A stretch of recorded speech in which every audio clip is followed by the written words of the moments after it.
True actions. Following on right principles and methods come true actions.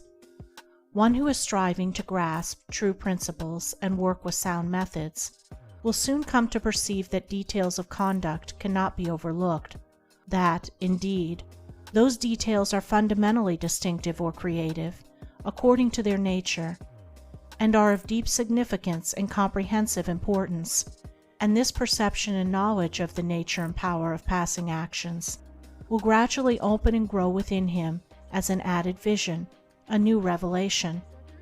As he acquires this insight, his progress will be more rapid, his pathway in life more sure, his days more serene and peaceful. In all things, he will go the true and direct way, unswayed and untroubled by the external forces that play around and about him.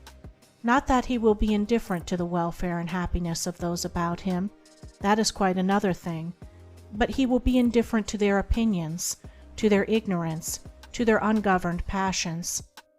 By true actions, indeed, is meant acting rightly towards others, and the right doer knows that his actions, in accordance with truth, are but for the happiness of those about him, and he will do them even though an occasion may arise when someone near to him may advise or implore him to do otherwise.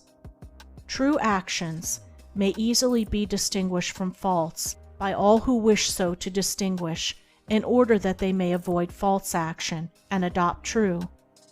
As in the material world, we distinguish things by their form, color, size, etc., choosing those things which we require, and putting by those things which are not useful to us.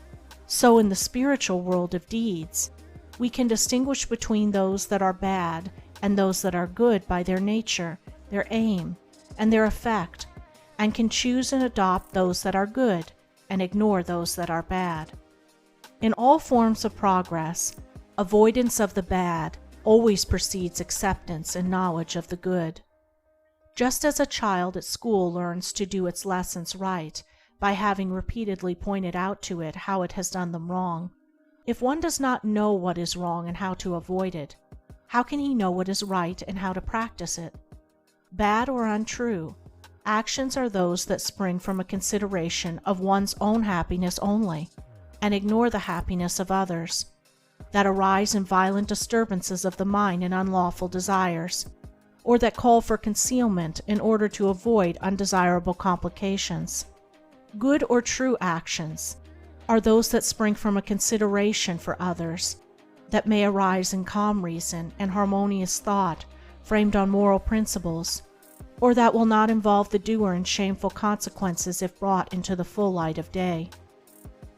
The right doer will avoid those acts of personal pleasure and gratification which by their nature bring annoyance, pain, or suffering to others, no matter how insignificant those actions may appear to be.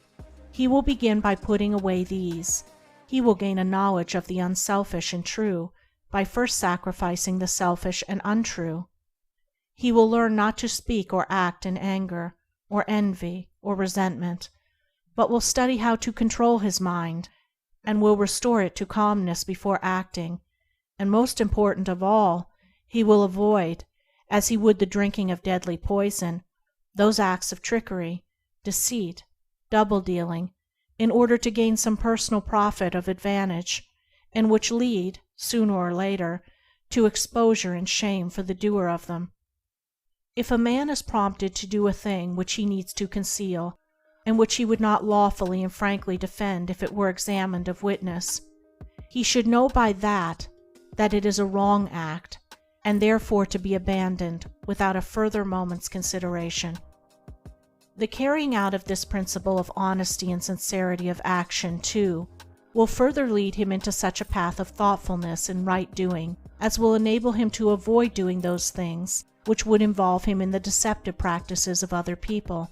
Before signing papers, or entering into verbal or written agreements, or engaging himself to others in any way at their request, particularly if they be strangers, he will first inquire into the nature of the work or undertaking, and so, enlightened, he will know exactly what to do, and will be fully aware of the import of his action.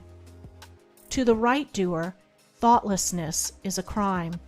Thousands of actions done with good intent lead to disastrous consequences because they are acts of thoughtlessness.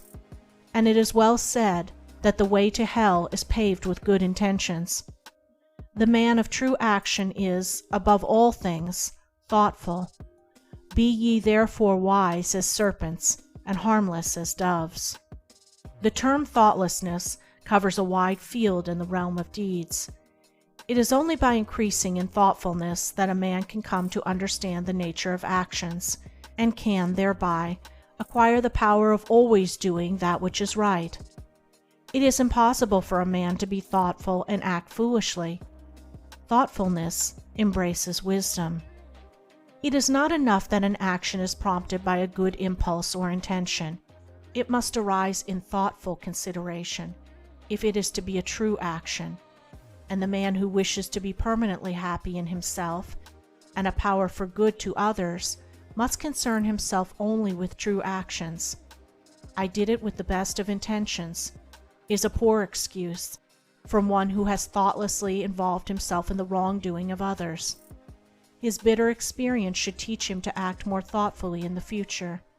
True actions can only spring from a true mind, and therefore while a man is learning to distinguish and choose between the false and the true, he is correcting and perfecting his mind, and is thereby rendering it more harmonious and felicitous, more efficient and powerful. As he acquires the inner eye to clearly distinguish the right in all the details of life, and the faith and knowledge to do it, he will realize that he is building the house of his character and life upon a rock, which the winds of failure and the storms of persecution can never undermine.